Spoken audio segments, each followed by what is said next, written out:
Greetings everyone. Study and crack with Vaishnavi Salvi में आपका स्वागत है। मेरे फर्स्ट वीडियो को इतना पॉजिटिवली फीडबैक देने के लिए thank you so much.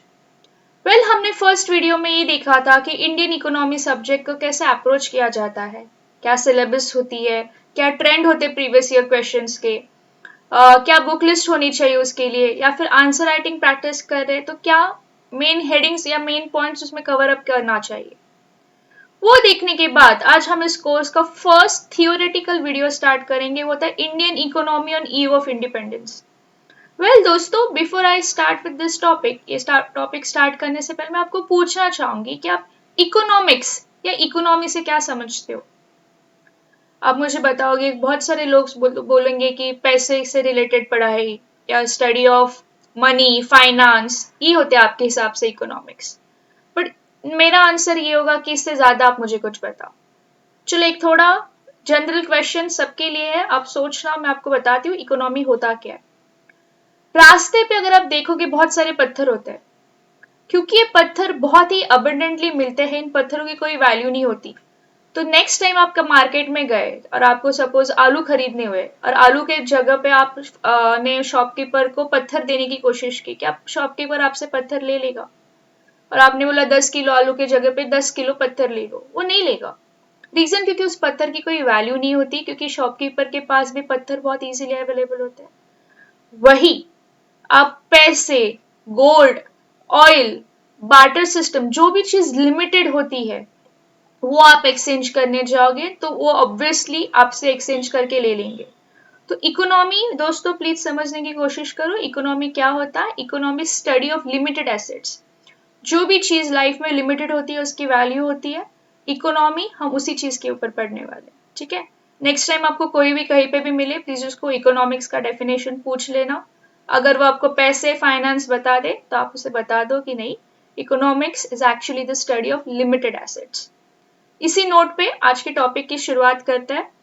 I promise you आज का वीडियो बहुत ही ज्यादा इंटरेस्टिंग होने वाला है, ठीक है। भले आप एग्जाम की प्रिपरेशन करने वाले हो किसी टॉपिक के लिए या फिर आप ऐसे इस वीडियो को देख रहे हो, आज का वीडियो आप बहुत ही ज्यादा एंजॉय करोगे।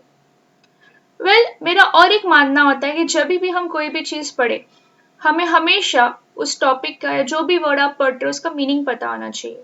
जैसे अभी इस वीडियो का टॉपिक है Indian economy on eve of independence. Eve का मतलब होता है किसी इंपॉर्टेंट इवेंट के पहले के दिन या शाम। तो आज के वीडियो में हम ये देखेंगे कि इंडिपेंडेंस के दौरान, मतलब 15 अगस्त 1947 को जब भारत इंडिपेंडेंट हुआ, उसके एक दिन पहले या उस दौरान इंडिया की आर्थिक व्यवस्था कैसी थी, ठीक है। तो इसको हम दो फीचर्स में पढ़ेंगे। पहले हम देखेंगे उस टाइम पे इंडियन इकोनॉमी के क्या फीचर्स थे, मतलब क्या कंडीशंस थी, और उसके बाद हम देखेंगे क्या चैलेंजेस इंडिया ने उस टाइम पे फेस किया इन टर्म्स ऑफ इकोनॉमी, ठीक है। सो इसकी शुरुआत करते हैं। बिफोर आई प्रेजेंट कुछ भी टॉपिक स्टार्ट करने से पहले मैं हमेशा आपको एक माइंड मैप देती हूँ। माइंड मैप का रीजन ये होता है कि आपको एक आइडिया मिलना चाहिए कि इस वीडियो में हम क्या पढ़ने वाले हैं। तो देखो, मैंने, आप वीडियो पॉज करके भी देख सकते हो, मैं आपको जल्दी में बता दूंगी। Indian economy on E of independence में सबसे पहले मैं आपको इंट्रोडक्शन दूंगी कि क्या होती है इंडियन इकोनॉमी। उसके बाद इंडियन इकोनॉमी को हम फेजेस में पढ़ेंगे। देखो, आपको याद रखना है 3 फेजेस थे। अभी क्योंकि इंडिपेंडेंस की बात आ रही है तो ब्रिटिशर्स से ऊपर तो होगा। तो फेज 1 है before Britishers, pre British era. Britishers India में आने से पहले क्या इंडिया की इकोनॉमिक कंडीशन थी। दूसरा है अराइवल ऑफ ब्रिटिश, जब ब्रिटिशर्स इंडिया में आए तब इंडिया की इकोनॉमिक कंडीशन क्या थी। और फेज 3 रहेगा कि ब्रिटिशर्स जब चले गए, that is ewe of independence, तब इंडिया की क्या इंडियन इकोनॉमिक कंडीशन थी। तो हमारे लिए वो ज्यादा इंपॉर्टेंट होता है कि ब्रिटिशर्स जाने के बाद इंडिया की इंडिपेंडेंट कंडीशन क्या थी, ठीक है। और कभी भी हमको अगर इकोनॉमिक्स का कोई भी टॉपिक पढ़ना होता है, हम 5 चीजों पे टॉपिक पढ़ेंगे। देखो, कहीं पे भी आपको माइंड मैप याद करने की जरूरत नहीं होगी। जैसे जैसे आप चीजों को समझते जाओगे आपको ये सीरीज में याद हो जाएगा। फॉर एग्जाम्पल, अगर हम इकोनॉमिक्स के बारे में पढ़ रहे हैं, 5 चीजें आपको याद रखनी है। सबसे पहले एग्रीकल्चर, जब भी हम इंडियन इकोनॉमी के बारे में बात करें, क्योंकि भारत एक कृषि प्रधान देश है।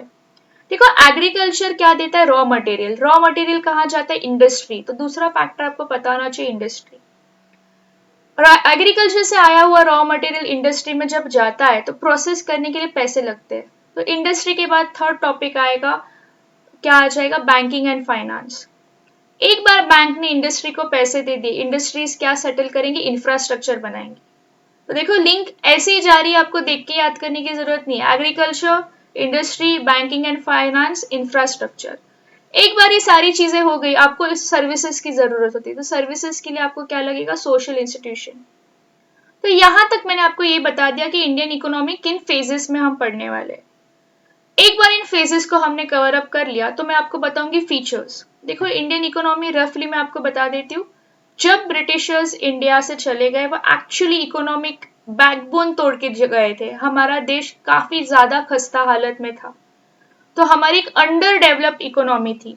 किन वजहों से थी, तो आप देख सकते हो, लो पर कैपिटा इनकम दिया, इकोनॉमिक स्टैग्नेशन दिया। स्टैग्नेशन मतलब डेवलपमेंट नहीं हो रही थी, लोग इलिटरेट थे, पॉपुलेशन ज्यादा थी, अर्बनाइजेशन बिल्कुल नहीं था, एंड लोपसाइडेड डिस्ट्रीब्यूशन ऑफ वर्कफोर्स मतलब अनइवन बैलेंस नहीं था, छोटा काम करने के लिए बहुत सारे ज्यादा लोग थे। इन सब चीजों की वजह से हमारा इकोनॉमिक डेवलपमेंट ऑलरेडी बहुत कम था। अभी देखो जब आप खुद आत्मनिर्भर नहीं होते तब आप दूसरे पे निर्भर करते हो, ठीक है। तो because we had under developed economy, हम डिपेंडेंट इकोनॉमी पे गए। जब आप दूसरों पे डिपेंड करते हो मतलब किस पे डिपेंड करोगे, फॉरेन, तो फॉरेन ट्रेड आ जाएगा इंडियन इकोनॉमी में। जब भी आप किसी और पे डिपेंडेंट होते हो वो आप पे हमेशा हावी पड़ता है, तो फॉरेन कैपिटल का डोमिनेंस आ जाएगा और फिर हम उस पर डिपेंडेंट हो जाते हैं, तो outside dependence for capital goods. देखो तो ये हमने फीचर्स देख लिए। तो आपने फीचर्स तो समझ लिए कि ये फीचर्स थे। अभी तक मैंने टॉपिक स्टार्ट नहीं किया, मैं आपको बस आइडिया दे रही हूँ कि इस वीडियो में आप क्या पढ़ने वाले हो। चैलेंज सबसे पहले इंडिया के पास क्या था उस दौरान, पार्टीशन, देश का विभाजन हो चुका था। पार्टीशन हुआ था लेकिन पॉपुलेशन कम नहीं हुई थी। तो उस टाइम पे हमको क्या क्या चैलेंजेस, फूड शॉर्टेज, खाना कम पड़ गया, रॉ मटेरियल कम पड़ गया, डिसलोकेशन ऑफ इंडस्ट्री मतलब रॉ मटेरियल्स कहीं और रह गए। फॉर एग्जांपल इंडिया पाकिस्तान अगर डिवाइड हो गया तो पाकिस्तान में पकड़ लो रॉ मटेरियल रह गए, इंडिया में इंडस्ट्रीज रह गए। तो क्या हो गया, शॉपकीपर और कस्टमर या प्रोसेसर के बीच का डिस्टेंस बढ़ गया। And last one was impact on railways, काफी ज्यादा प्रेशर रेलवेज पे आ गया। तो आज का जो अपना ओवरऑल वीडियो होने वाला है यही है कि Indian economy on the eve of independence. देखो ये मैंने आपको बहुत ऊपर ऊपर से बताया डिटेल में पढ़ने के लिए कि जब भी आप मेंस का आंसर लिखोगे या कभी भी आपको किसी को अगर एक्सप्लेन करना हो, आपके हमेशा आपके पास एग्जैक्ट प्रॉपर वर्ड्स होने चाहिए। So let's start with the video today. Introduction में बताया गया poverty in India is reality. ये सच्ची बात है कि हमारे देश में बहुत सारा लोग बिलो पॉवर्टी लाइन रहते हैं। यहाँ पे दिया है 21% पॉपुलेशन मतलब 270 million people below poverty line रह रही है। 2011 और 12 का डेटा है। मैं आपको एक बात बता देती हूँ, हर 10 साल बाद इंडिया का सेंसस रिकॉर्ड स्टार्ट करता है। 2011 से हम 11-12 का डेटा पढ़ रहे थे जो हम इस साल तक पढ़ेंगे, अगले साल नया डेटा आ जाएगा। सो आई थिंक नीति आयोग तब हमें नया वैल्यू दे देगी, तब आपको अगले साल के एग्जाम के बाद 2022 के लिए अगर आप प्रिपेयर कर रहे हो फिर आपके पास नए फैक्चुअल डेटाज हो गए याद करने के लिए। सो मेक श्योर करो कि जो भी न्यूज में आप पढ़ते रहो। This phenomena is not obviously of recent origin. तो अभी यहाँ पे बोला गया कि भारत में पकड़ लो 270 मिलियन लोग गरीब है, तो ऑब्वियसली ये अभी अभी की बात नहीं है। इतने सारे लोगों को गरीब होने के लिए एक बहुत ही पुराना रीजन था। तो क्या रीजन है, अभी देखो अगर आपने सुना होगा हमारे भारत देश को सोने की चिड़िया बोला जाता था। Before the arrival of British हमें पता है कि इंडिया वॉज वेरी रिच। बहुत सारे फॉरेन ट्रैवलर्स ने, फाजियान या फिर मेगास्थनीज, सुएनसांग, इन्होंने बहुत इंडिया की तारीफ की है। इंडिया का सिल्क और कॉटन रोम तक फेमस था। बट ऐसा क्या हुआ कि अभी उसी देश में 270 million people below poverty line है। तो पहले देखेंगे arrival of European powers, consequent colonisation of India. बहुत सारे यूरोपियंस ने आके अपनी अपनी कॉलोनी बना दी, स्पेशली ब्रिटिशर्स ने डोमिनेट किया। उन्होंने क्या किया कि वो देश, ठीक है, जो सिर्फ रॉ मटेरियल्स नहीं, उसके पास बहुत सारे क्राफ्ट्स और बहुत सारी चीजें थी, उन्होंने उसको मियरली रॉ मटेरियल सप्लायर बनाया और अपने फिनिश प्रोडक्ट्स वहां पे सेल किए। आप मुझे बताओ मार्केट में क्या ज्यादा एक्सपेंसिव होता है, अगर आप 1 किलो कॉटन खरीदो या एक कॉटन का शर्ट खरीदोगे, क्या ज्यादा एक्सपेंसिव होगा? इफ यू आप अगर 1 किलो कॉटन खरीदने जाओ, आई डोंट थिंक वो 200 रुपए से भी ज्यादा महंगा आ जाएगा। कॉटन बहुत सस्ता आता है, रॉ मटेरियल आप देखने जाओ। पर अगर आपको अच्छी खासी शर्ट लेनी है, ठीक है, आपको पकड़ लो, अगर लुइस फिलिप की शर्ट लेनी है, वो 3,500-4,000 की एक शर्ट आएगी। तो ब्रिटिशर्स क्या करते थे, रॉ मटेरियल इंडिया से बहुत सस्ते दामों पे खरीद के लेके जाते थे और फिनिश प्रोडक्ट्स बहुत ही महंगे दामों पे वापस इंडिया में आके बेचते थे। ठीक है, उन्होंने हमें सिर्फ रॉ मटेरियल सप्लायर बनाया था। तो in order to understand the present situation of Indian economy, आप पढ़ रहे होगे कि अभी तो जीएसटी के भी उतना कलेक्शन नहीं हुआ, कोरोना वायरस की वजह से बहुत इकोनॉमिक इम्पैक्ट देश पे आया है। ठीक है, अब देखोगे कि न्यूज में हमारे फाइनेंस मिनिस्टर ने बताया कि जो ये है कोरोना वायरस है, वो एक्चुअली अगर आज का हिंदू आपने पढ़ा होगा तो वो इसमें आता है, comes under act of God. अगर आपने ओ माय गॉड मूवी देखा होगा तो उन्होंने ये बताया कि ये भगवान की हुई चीज है कोरोना वायरस, तो इसमें अगर स्टेट गवर्नमेंट भी डिस्टर्ब है तो सेंट्रल गवर्नमेंट भी डिस्टर्ब है। बट आपको भी ये पता है कोरोना वायरस तभी आया, ठीक है, 1 साल पहले, बट 1 साल पहले से 2011-12 से इतने सारे लोग पोवर्टी लाइन में नीचे रह रहे। तो इसका मतलब ये इकोनॉमिक कंडीशन हमें समझने के लिए हमें इंडिया का इकोनॉमिक पास्ट पढ़ने की बहुत ही ज्यादा जरूरत है। तो फेज 1 ब्रिटिशर्स आने से पहले रूरल इकोनॉमी, इसको मैंने 2 टाइप में डिवाइड किया कि ब्रिटिशर्स आने से पहले इंडिया में रूरल इकोनॉमी कैसा था और अर्बन इकोनॉमी कैसा था। आप देखो कि रूरल इकोनॉमी में सेल्फ सफिशिएंट विलेजेस थे। ठीक है, हर विलेज में उनके पास खुद का डॉक्टर, कॉबलर, ठीक है, उनके खुद के ब्लैक स्मिथ, फार्मर्स, हर विलेज में अपना एक सेल्फ सफिशिएंट ये होता है। लोग बेसिकली आपको एक विलेज से दूसरे विलेज जाने की जरूरत नहीं पड़ती थी। Agriculture and industrial produce was mainly used for needs of the villages, और बहुत ही कम एक्सचेंज होता था एक विलेज से दूसरे विलेज के या आउटसाइड वर्ल्ड में, क्योंकि हर एक के पास सेल्फ सफिशिएंट नीड्स के लिए सब कुछ था। प्राइमरीली एग्रीकल्चरल सोसाइटी थी, सारे लोग बेसिकली एग्रीकल्चर पे डिपेंड करते थे। इंडस्ट्रियल वर्कर्स भी कैसे थे विलेजेस में, आप देख सकते हो blacksmith, carpenter, potter, weaver, cobbler, ये सारे।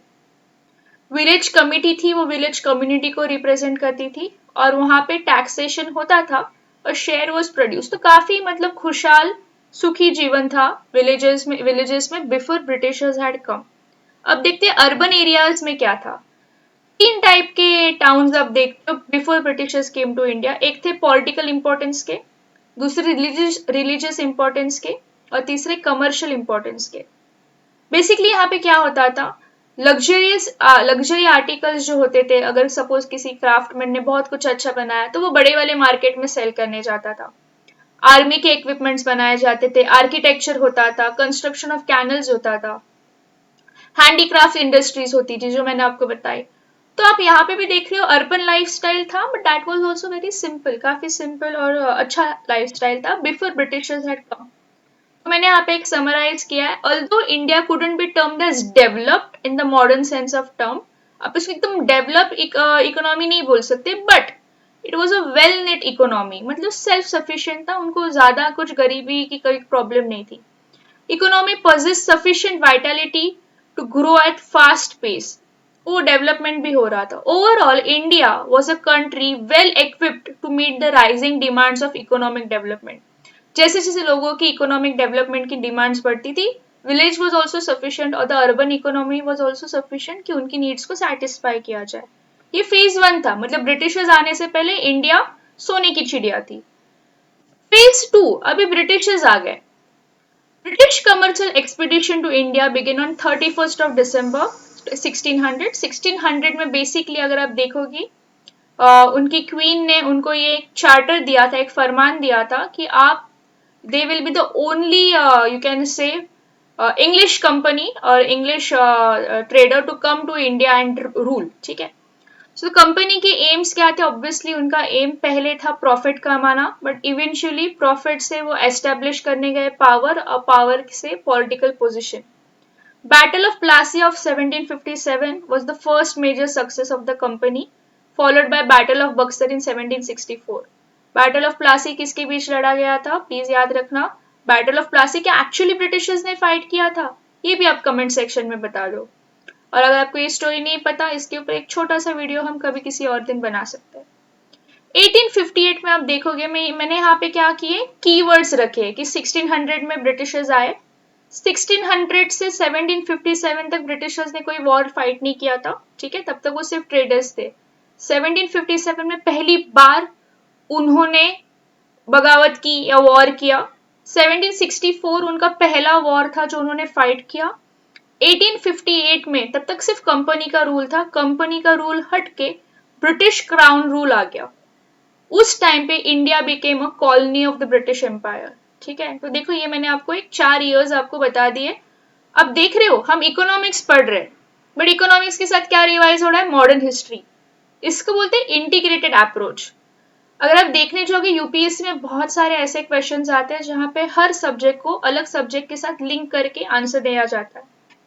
अगर आप इन चीजों को लिंक करके आंसर करना पसंद करोगे तो you have more chances to clear, क्योंकि जो भी एक गवर्नमेंट ऑफिसर होता है वो ये नहीं चाहते कि ये मैथ्स स्कॉलर हो या साइंस स्कॉलर हो, उसे हर चीज का नॉलेज पता होना चाहिए। तो देखो यहाँ पे हमने इकोनॉमी के साथ हिस्ट्री भी कनेक्ट कर दिया।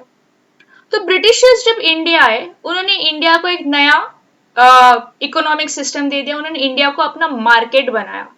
अभी तक देखो इंडियंस खुद अपना प्रोडक्ट प्रोड्यूस कर रहे थे, खा रहे थे, सेल कर रहे थे, खुश थे। ब्रिटिशर्स केम, उन्होंने इंडिया से रॉ मटेरियल्स लिए और उन्हें मार्केट बना दिया। This destroyed the earlier harmony between agriculture and industry. उनकी हार्मनी टूट गई। It open the floodgates of colonial exploitation of the Indian economy, ठीक है। The exploitation was on such a large scale, मतलब इतनी लार्ज स्केल पे हमारी तबाही की गई कि उसको ड्रेन ऑफ नेशनल वेल्थ बोला गया, ठीक है। आप देखोगे कि बहुत सारी मूवीज में ऐसे दिखाते हैं कि Britishers actually looted India, India को लूट के यहाँ की सारी वेल्थ लेके वो जा रहे थे। तो अभी हम फेज 2 में कि अराइवल ऑफ ब्रिटिश में आप देख रहे हो ब्रिटिशर्स क्या करे, धीरे धीरे दीमक की तरह हमारी इकोनॉमिक कंडीशंस को खराब कर रहे हैं। अभी हम फेज 3 देख रहे हैं 200 साल के बाद। देखो उन्होंने स्टार्ट किया था 1858 से, आप पकड़ लो ब्रिटिश रूल। तो 1947 तक उन्होंने क्या किया, उन्होंने हमारा इकोनॉमिक कंडीशंस इतना ड्रेन किया कि on the eve of independence the Indian economy was a backward stagnant economy characterised by widespread poverty. इसका मतलब है कि जब ब्रिटिशर्स इंडिया से चले गए तब हम एक बैकवर्ड, पीछे वाले, स्टैग्नेंट मतलब जहां पे बिल्कुल प्रोग्रेस नहीं हुए, रुके हुए इकोनॉमी थी, जहां पे सब जगह अब देखो सारी मेजॉरिटी पॉपुलेशन पॉवर्टी में रह रही थी। इस टाइम पे इंडिया की इकोनॉमी को हम 5 स्टेजेस में पढ़ेंगे। मैंने क्या बोला आपको, ये पीपीटी देखने की बिल्कुल जरूरत नहीं, ऐसे ही सोच लो। सबसे पहले रॉ मटेरियल कहाँ बनता है, एग्रीकल्चर। प्रोसेस कहाँ होता है, इंडस्ट्री। पैसे कौन देता है, बैंकिंग एंड फाइनेंस। पैसे मिलने पे आप क्या करते हो, शॉपिंग, मतलब इंफ्रास्ट्रक्चर। इंफ्रास्ट्रक्चर बनने के बाद आपको क्या चाहिए, सर्विसेज, सोशल इंस्टीट्यूशंस। इन 5 बेसिस पे आप Indian economy of Indian on the eve of independence पढ़ोगे, ठीक है। तो इसको हम थोड़ा डिटेल में पढ़ेंगे। एग्रीकल्चर अब देखते हैं, अभी ये सारी चीजें हम तब देख रहे हैं 15 अगस्त 1947 को, ठीक है। Primary industry of Indian economy, Bharat एक कृषि प्रधान देश है, यह हमें पता है। 70% labour force and 50% of national product agriculture में तब था, ठीक है। 43.6% लैंड हमारी एक्चुअली एग्रीकल्चर के लिए यूज की जा रही थी। Food crops accounted for 80% of the land area under cultivation. मतलब आप देख रहे हो कि जितना भी हम एग्रीकल्चर बना रहे हैं, फॉर एग्जाम्पल पकड़ लो 100% एरिया है, उसमें हम एग्रीकल्चर बना रहे हैं। उस 100% में से 80% एरिया सिर्फ खाने के फूड प्रोडक्ट्स बनाने के लिए, मतलब हम ना कमर्शियल क्रॉप्स, मतलब प्रॉफिट वाले, कॉटन वाले ऐसे क्रॉप्स को हम ग्रो नहीं कर रहे, हम सिर्फ खाने की क्रॉप्स को 80% तक ग्रो कर रहे हैं। उस टाइम पे India was the largest producer of groundnuts, sugarcane, hemp and the second largest producer of cotton next to US and China. मतलब देख रहे हो उस टाइम पे इंडिया बहुत लार्जेस्ट प्रोड्यूसर थी। अब ये मत सोचो कि मतलब हम बहुत अमीर है। देखो आप मुझे बताओ, 2 क्लासरूम्स है, मैं आपको एग्जांपल दे रही हूँ। पकड़ लो क्लास ए में लोगों का प्रोडक्शन है 10 किलो आलू, और क्लास बी में लोगों का प्रोडक्शन है 20 किलो आलू। तो आपको अगर मैं ऐसे पूछने जाऊँ कि प्रोडक्टिविटी प्रोडक्ट किसने ज्यादा प्रोड्यूस किया, तो आप बोलोगे क्लास बी ने 20 किलो प्रोड्यूस किया। पर अगर मैं आपको बोलूं कि क्लास ए में खाने के लिए सिर्फ 10 लोग हैं और क्लास बी में खाने के लिए 100 लोग हैं, तो आप मुझे बताओ ज्यादा गरीब कौन सा क्लास हुआ। तो भले ही उनका प्रोडक्शन बहुत ज्यादा था as compare to the population, as compare to the needs, उनकी प्रोडक्टिविटी काफी कम थी।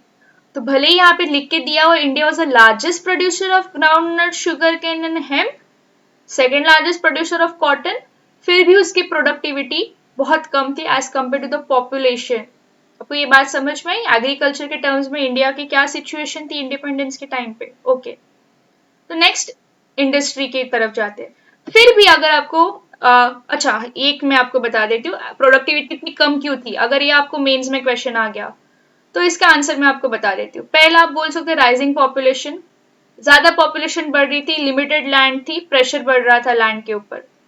उसके बाद डी इंडस्ट्रियलाइजेशन, जो हैंडीक्राफ्ट्समैन थे वो सारे एग्रीकल्चर कर रहे थे, कोई इंडस्ट्रीज नहीं थी, प्रोसेसेस नहीं थे, सर्विस सेक्टर नहीं थे, तो बाकी जो लोग जिनके पास जॉब नहीं थे वो ऐसे ही अनएम्प्लॉयड थे।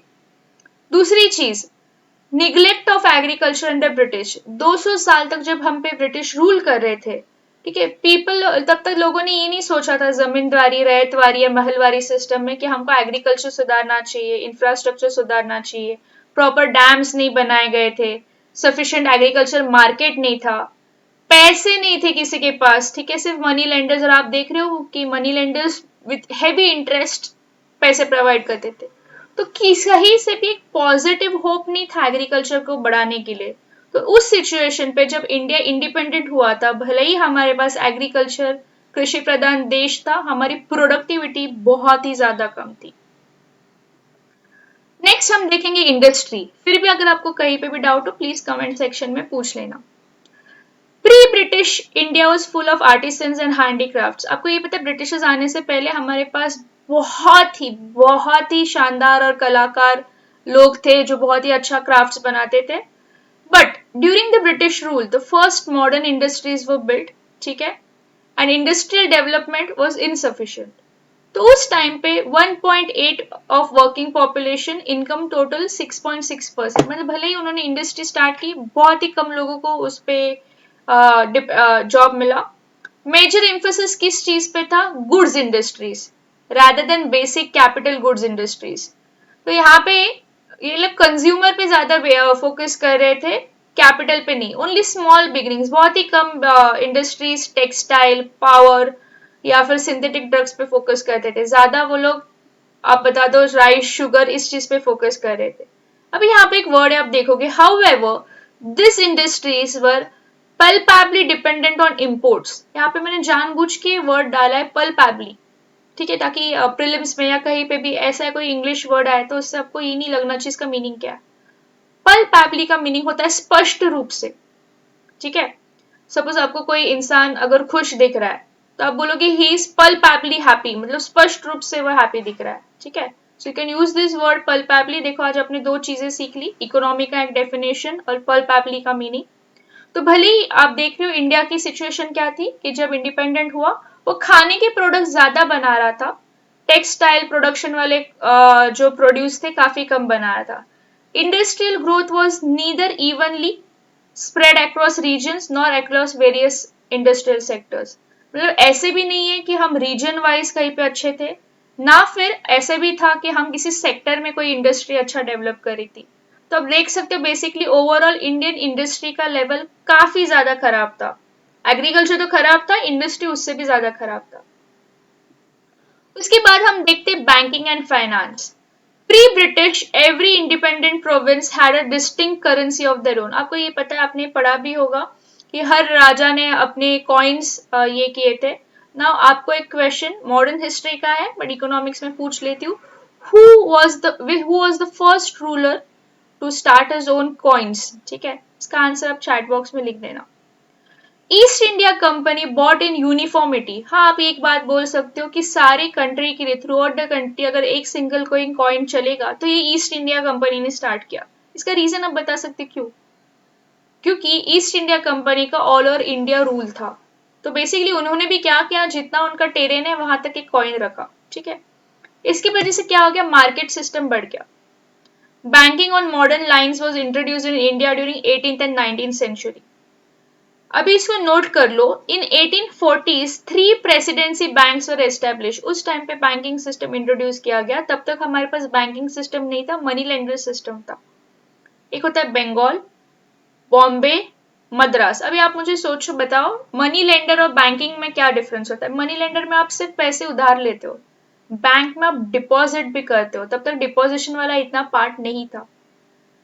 तो बंगाल, बॉम्बे एंड मद्रास, बीबीएम, ये 3 जगहों पे बैंक्स बनने के बाद इन तीनों बैंक्स को एमलगेट किया गया। एमलगेटेड मतलब कंबाइन किया गया to form the imperial bank of India.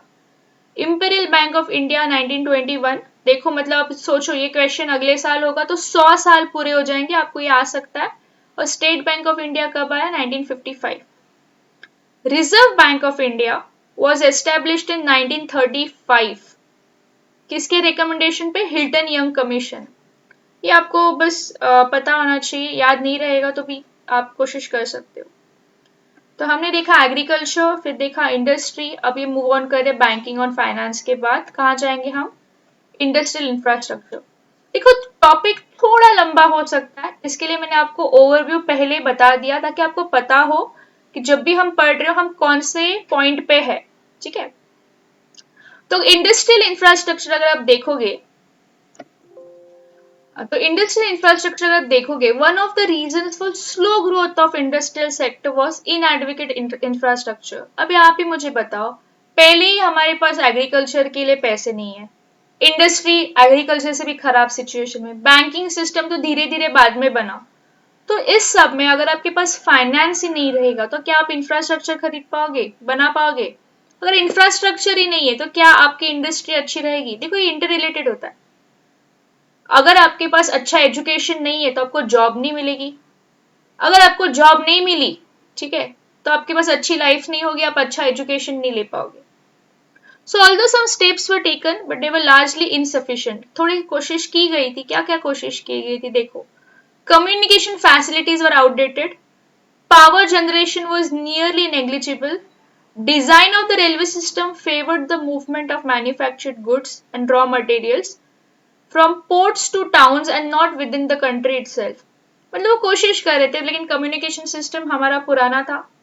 Power generation हम इतना पावर जनरेट नहीं कर पा रहे थे क्योंकि उतने हमारे फंड्स ही नहीं थे।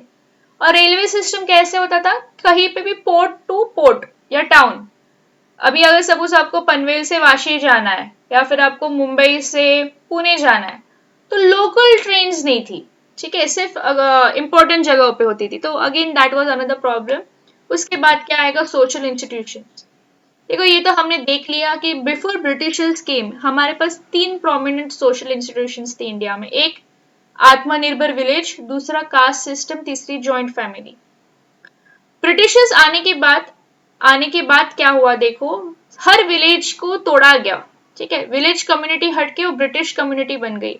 As a result self sufficient village वाला कंसेप्ट तो चला गया। Caste organisation was being increasingly challenged by economic pressure and by the force of new ideas and ideals of western civilization। Caste system भी चला गया, बहुत कम हो गया, तो वो भी एक अच्छी बात है, वो एक बोल सकते हैं। जॉइंट फैमिली, दो it still had hold over rural population, it was fastly disappearing in towns and cities. अगर अभी आप देखने जाओगे, अभी के जमाने में अगर आप पूछोगे किसी को कि कोई जॉइंट फैमिली में रहता है, आपका एक्सप्रेशन काफी शॉकिंग रहेगा कि अरे अभी भी हम जॉइंट में रहते, wow, you look very surprised, whereas it was a very common thing back then. तो अभी हमने क्या कवर किया, फेजेस, ठीक है। मैं आपको ओवरऑल फेजेस वापस याद दिला देती हूँ। Phase 1 before Britishers, phase 2 when Britishers came, phase 3 15 अगस्त 1947 और फेज 3 को हमने 5 कंडीशंस में पढ़ा। Agriculture, industry, banking and finance. Banking and finance के बाद आप मुझे बताओ क्या था, इंफ्रास्ट्रक्चर, सोशल इंस्टीट्यूशंस। अगर इधर तक आप जा रहे हो बहुत सही जा रहे हो। एक बार फेजेस पता चल गए तो अभी हम फीचर्स की तरफ जाएंगे।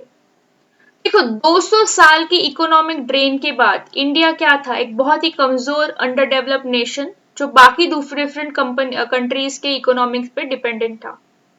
This underdevelopment and dependence proved serious constraints on India's ability to remove poverty and provide decent standard of living to its people. आप मुझे बताओ, आपके पास पैसे नहीं है, ठीक है, एग्जाम्पल पकड़ते, एक इंसान के पास पैसे नहीं है, तो क्या कर रहा है, दूसरे इंसान से पैसे मांग मांग के he is continuing his life. तो आप मुझे बताओ, जब आप दूसरों से पैसे मांगते हो आपके ऊपर एक डेप्थ चढ़ जाता है, ठीक है, तो आप उस डेप्थ से पहले बाहर निकलोगे कि फिर पहले अपने आप को स्टेबल बनाओगे। सो ये इंडिया की डिफिकल्टी उल्टा बढ़ाता जा रहा था, एंड प्लस हमारी पॉपुलेशन बढ़ रही थी, और पॉपुलेशन कैसे बढ़ रही थी, इलिटरेट पॉपुलेशन, मतलब उस पॉपुलेशन ह्यूमन रिसोर्स नहीं था, उल्टा वो एक बोझ था, एक बर्डन था। So this task was further constrained by the fact that British dealt a parting blow to the economy in the form of partition. तो देखो, ब्रिटिशर्स ऑलरेडी एक तो हमको कमजोर करके गए, कमजोर करने के बाद वो हमको तोड़ के भी चले गए। तो इस चीज की वजह से हमारी इकोनॉमिक कंडीशन पे क्या आया, ये हम डिटेल में देखेंगे। पहला, लो पर कैपिटा इनकम। अच्छा, पहले आपको मैं पूछती हूँ, आपको पता है लो पर कैपिटा इनकम, नहीं, पर कैपिटा इनकम बेसिकली कैसे कैलकुलेट करते हैं? अच्छा, आप फॉर एग्जाम्पल पकड़ लो, एक क्लास का इनकम है 1 लाख रुपया, ठीक है, एक ग्रुप का इनकम है 1 लाख रुपया, और उस 1 लाख के इनकम में या उस ग्रुप में लोग हैं 100, तो पर पर्सन कितना इनकम आता है? आप क्या करोगे, आप डिवाइड करोगे 1 लाख बाय 100, आपको क्या वैल्यू आती है? 1000। तो आप बोलोगे पर कैपिटा इनकम इज 1000। तो पर कैपिटा इनकम एक्चुअली क्या होता है? Total income divided by number of population. तो उस टाइम पे देश का जितना इनकम था, छोटू सा इनकम था, पॉपुलेशन कितनी थी? बहुत ज्यादा, तो एज ए रिजल्ट ओवरऑल जो वैल्यू होती थी बहुत ही ज्यादा कम होती थी। उसके वजह से we had widespread poverty and recurrent famines. Famines का मतलब होता है भूखमारी, ठीक है, रेकरेंट वर्ड यूज किया गया, रेकरेंट मतलब बार बार आने वाली। बार बार क्यों आती थी? इसका एग्जाम्पल आप बंगाल फामाइन 1943 का भी पढ़ सकते हो। बार बार इसके लिए आती थी कि लोगों के पास रिसोर्सेस ही नहीं होते थे।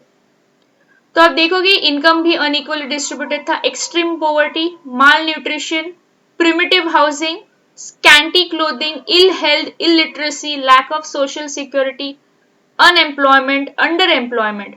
देखो, दो चीजें होती हैं, अनएम्प्लॉयमेंट और अंडर एम्प्लॉयमेंट। हम टाइप्स ऑफ एम्प्लॉयमेंट आगे डिटेल में पढ़ेंगे, बट मैं आपको बता देती हूँ, अनएम्प्लॉयमेंट मतलब बिल्कुल जॉब नहीं होना, और अंडर एम्प्लॉयमेंट मतलब जितना आपका पोटेंशियल है उससे कम जॉब मिलना। फॉर एग्जाम्पल, सपोज अगर एक इंसान ने एमबीबीएस किया है, ही suppose to be a doctor, but कहीं पे भी डॉक्टर के लिए वैकेंसी नहीं है, तो वो किसी एक हॉस्पिटल में ही is working as a compounder, ठीक है, तो अपनी पोटेंशियल से कम पोस्ट पे काम करने वाले इंसान को बोलते हैं अंडर एम्प्लॉयमेंट। तो ये भी इंडिया में काफी खराब चीज है। आप देखोगे आजकल भी बहुत सारे बच्चे ग्रेजुएट हो जाते, इंजीनियर्स बन जाते, मास्टर्स करते हैं, but unemployment is a bigger problem in India today.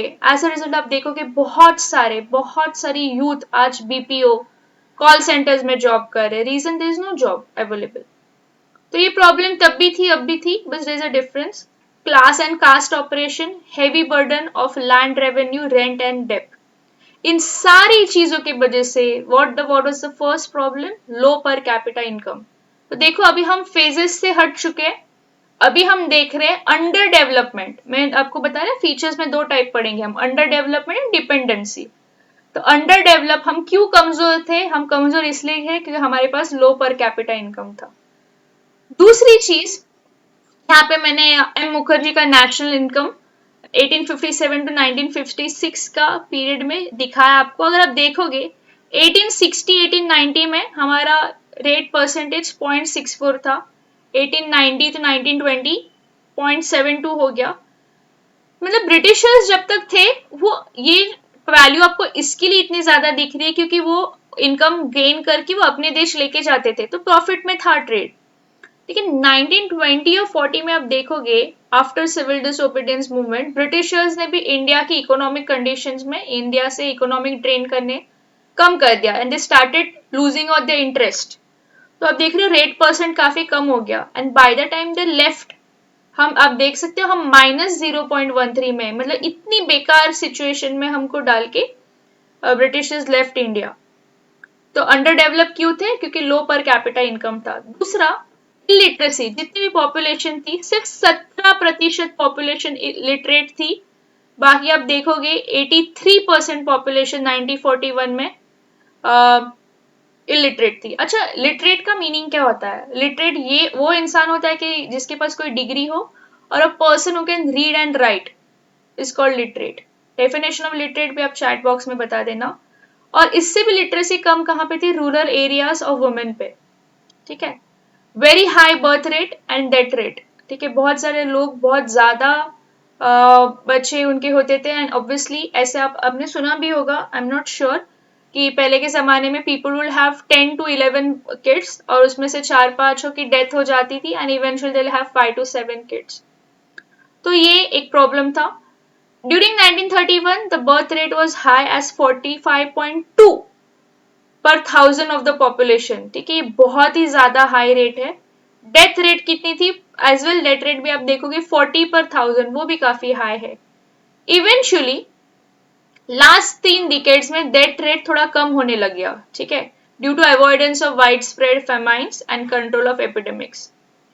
अभी आप ये देखो कि पहला रीजन हमने देखा लो कैपिटा इनकम था, इसके लिए हम अंडर डेवलप थे। दूसरी, हमारे जितनी भी आबाद थी वो काफी इलिटरेट थी, प्लस वो पॉपुलेशन में ज्यादा थी।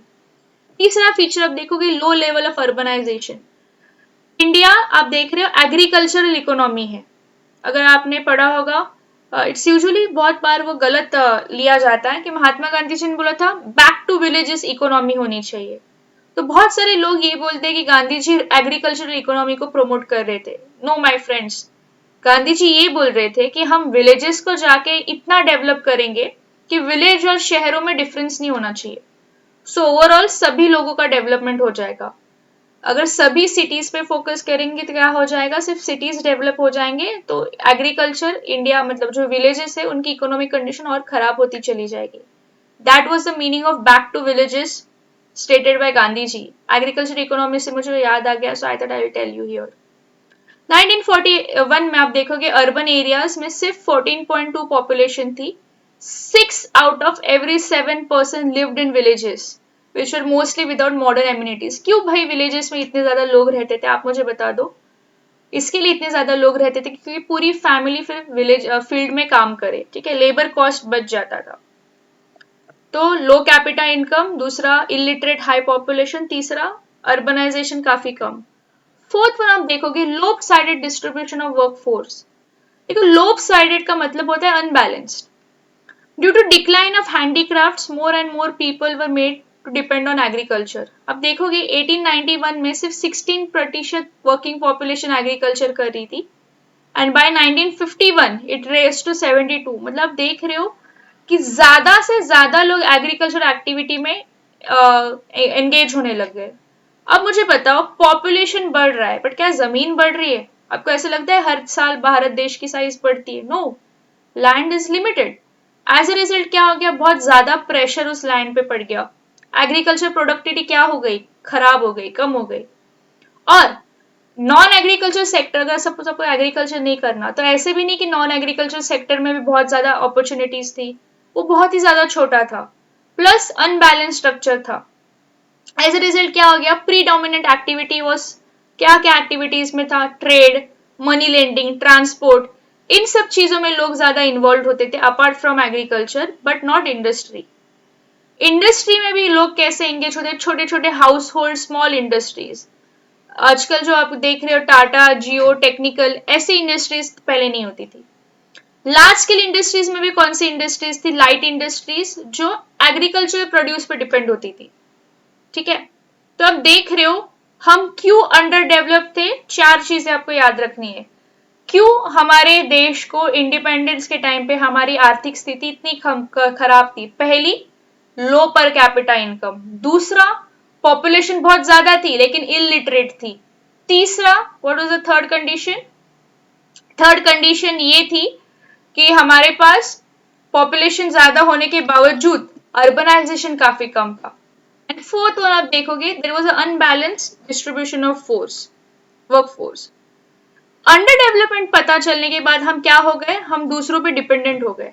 देखो, मैंने आपको 2 फीचर्स बता दिए, क्योंकि इन 4 रीजन की वजह से अंडर डेवलप थे, इसके लिए हम दूसरों पे डिपेंड हो गए। तो बिफोर डिपेंडेंस में पहला फैक्टर हम देखेंगे foreign trade composition. Before colonisation मैंने हमेशा आपको बताया इंडिया काफी फेमस था फिनिश प्रोडक्ट सेल करने के लिए।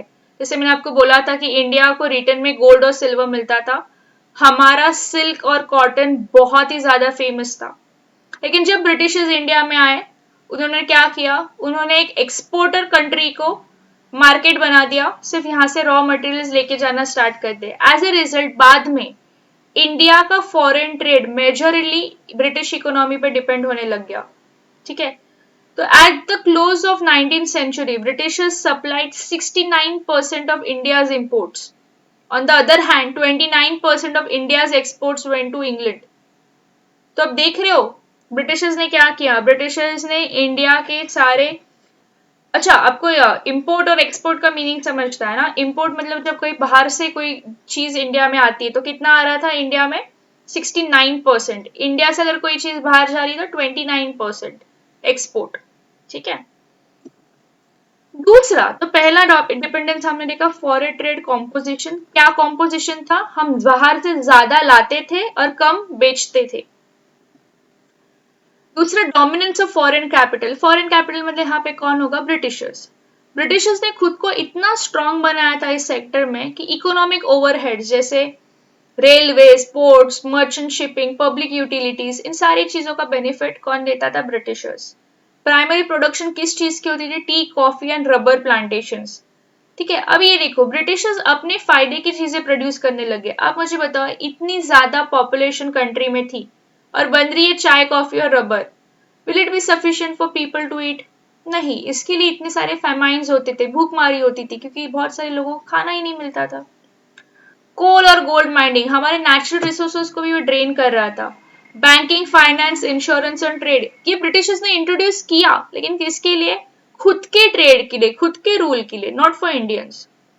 Few manufacturing industries such as cotton textile, tobacco, paper and printing, engineering workshop ये भी थोड़ा थोड़ा स्टार्ट होने लग गया। बट इन सारी चीजों के लिए हम ब्रिटिशर्स पे डिपेंडेंट थे क्योंकि इसमें ब्रिटिशर्स का डोमिनेंस था। देखो what was the primary objective of British investment in India, वो क्यों इंडिया में इन्वेस्ट कर रहे थे। First, to promote the interest of England alone, and during independence India had not completely freed itself from the exploitation of foreign capital। इसका मतलब ये है कि आपने देखा चार चीजों की वजह से इंडिया ऑलरेडी अंडर डेवलप्ड है। इसके लिए इंडिया को क्या चाहिए, फॉरेन कैपिटल। फॉरेन कैपिटल में भी क्या है, जब आप दूसरों पर डिपेंड करते हो उनका डोमिनेंस होता है। तो जब भी इंडिया इंडिपेंडेंट हुआ ब्रिटिशर्स से, फिर भी इसका मतलब ये नहीं था कि वो पूरा का पूरा उस ट्रेड से भी इंडिपेंडेंट हो गया था, नहीं, फिर भी फॉरेन कैपिटल एक्सप्लॉयटेशन चल रहा था।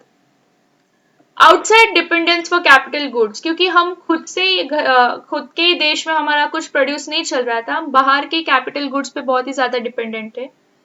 On independence, please note this, India was almost completely dependent on the rest of the world for plant and machinery needed for economic development.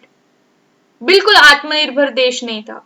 India was in no position to produce modern defence equipment and dependent on the outside world for means of national security। इसके लिए अगर आप देखोगे 1947 के बाद, ठीक है, till 1971 India ने कितने सारे वॉर्स लड़े, वी फेस्ड ऑलमोस्ट 3 वॉर्स, कितने सारे India China Wars, Indo China, Indo पाक वॉर्स, बहुत सारे वॉर्स हमारे साथ हुए। रीजन, पहले हम लोगों को खाना खिलाए, अपने देश की पॉपुलेशन को खाना खिलाए, पॉपुलेशन को स्ट्रॉन्ग करे कि हम पहले डिफेंस में इन्वेस्ट करें, और वो भी करने के लिए इंडिया के पास उस टाइम पे पैसे नहीं थे। So we were totally dependent on outside countries. तो ये सारी चीजें अभी तक इंडिपेंडेंस के टाइम पे, ठीक है, ध्यान से सुनना। पहला, हम अंडर डेवलप क्यों थे, वो 4 रीजंस मैंने बताए। दूसरा, अंडर डेवलप थे इसके लिए हम डिपेंडेंट हो गए। इस सब के दौरान और एक ब्लो जो ब्रिटिशर्स ने हमको दिया, that was partition. The partition of India left the Indian Union with 77% territory and 82% population of undivided India। मतलब ठीक है, भले ही हमारे पास थोड़ी ज्यादा जमीन आ गई पर उससे भी ज्यादा पॉपुलेशन आ गई। Partition dislocated the economy. देखो जमीन और पॉपुलेशन भले ही अनइक्वली कैसे भी डिवाइड करो, इकोनॉमी भी हट गई। Agriculture, industries, trade, commerce, transportation, communication, सारी चीजें जब भी बंटवारा होता है हर एक चीज को अफेक्ट होता है। मोस्ट सीरियस कॉन्सिक्वेंस पार्टीशन के वजह से क्या हुआ, जितने भी लोग थे वो ज्यादा गरीब और ज्यादा पॉवर्टी में आ गए। The major impact of partition on Indian economy आगे के स्लाइड्स में डिस्कस की गए। सबसे पहले food shortage. West Punjab and Sindh जो ग्रैनरीज थे इंडिया के, जिनके पास पूरे देश को सप्लाई करने के व्हीट होते थे, पार्टीशन के टाइम पे ये एरियाज पाकिस्तान में चली गई। एज अ रिजल्ट आप देखोगे इंडिया का मेजर व्हीट सोर्स कट हो गया। It has been estimated that food supply in the Indian Union was deficient by 25 to 30 lakh tons per year. तो देखो इतना मेजर व्हीट प्रोड्यूसिंग एरिया अगर आपके हिस्से से कट हो जाए, तो फूड शॉर्टेज तो डेफिनेटली होगा। दूसरा, मेनी एग्रीकल्चरल रॉ मटेरियल्स जैसे जूट, कॉटन, वो भी उन एरियाज में प्रोड्यूस होता था, वो भी पाकिस्तान में चले गए। लेकिन उन रॉ मटेरियल्स को प्रोसेस करने वाले जो मिल्स थे वो इंडिया में थे। तो अब मुझे बताओ ये मिल्स बिना रॉ मटेरियल के काम करेगा? मतलब मिल है बट रॉ मटेरियल नहीं आ रहा, क्या हो जाएगा? तो as a result shortage of raw material भी एक प्रॉब्लम हो गया इंडिया में। तीसरा आप देखोगे dislocation of industrial structure. Industries India में, रॉ मटेरियल पाकिस्तान में। Many industries lost their markets. For example, Pakistan formed a huge market for cotton textiles, silk and wool textiles, hosiery, glass, soap, rubber goods, etc. Plus labour चला गया, कारागिर चले गए। Large number of Muslim artisans and craftsman migrated from India to Pakistan. As a result क्या हो गया, there कलाकारियों चली गई। पार्टीशन ने क्या किया, लोकेशन को भी बहुत अफेक्ट किया। फॉर एग्जाम्पल बॉर्डर एरियाज के पास जितने भी सारे इंडस्ट्रीज थे वो भी अफेक्ट हो गए।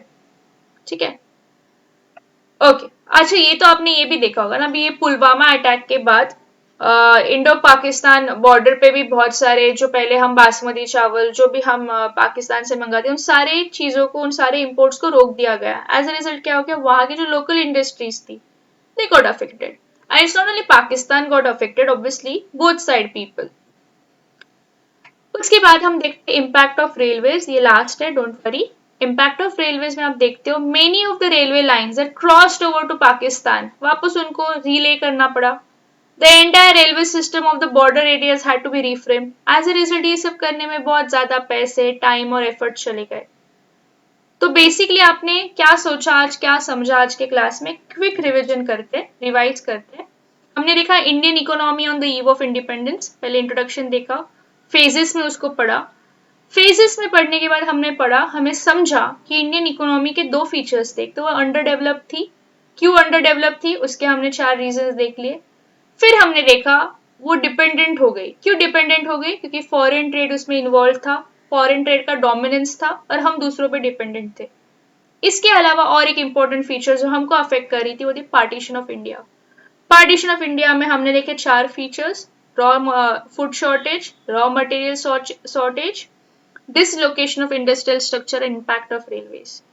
सो आई होप नेक्स्ट टाइम अगर आपको कोई पूछे Indian economy on eve of independence को आप ब्रीफ अप करो, you will be able to do that. ठीक है, thank you and please do like, share and subscribe my channel. Thank you so much.